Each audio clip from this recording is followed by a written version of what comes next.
Welcome to my channel. Today we will be talking about the best repayment percentage to choose for PayPal Working Capital.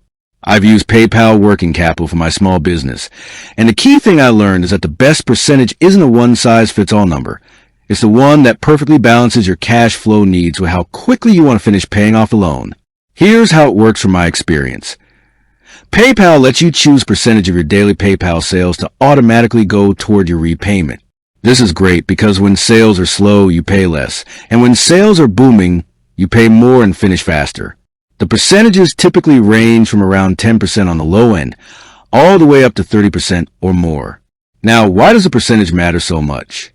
First, the total fixed fee you pay is actually lower if you choose a higher repayment percentage. This is a huge factor.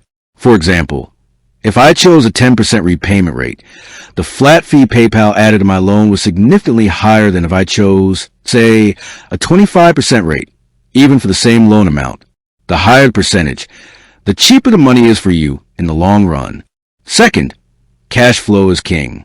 When you choose a high percentage, like 25% or 30%, a bigger chunk of every sale is gone immediately.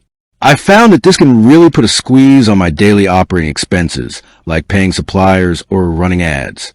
If your business has tight margins or seasonal sales fluctuations, a high percentage can hurt you. So, here's my advice from using it.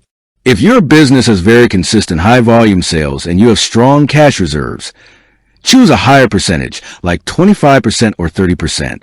You'll save money on the fixed fee and you'll clear the debt much faster. If your business has fluctuating seasonal or tight cash flow, choose a lower to moderate percentage, maybe 10% to 15%. This gives you more breathing room day to day. You'll pay a higher fee overall, but avoiding a cash flow crisis is usually worth the extra cost. Remember, the repayments are automatically deducted, so that money never even hits your main balance.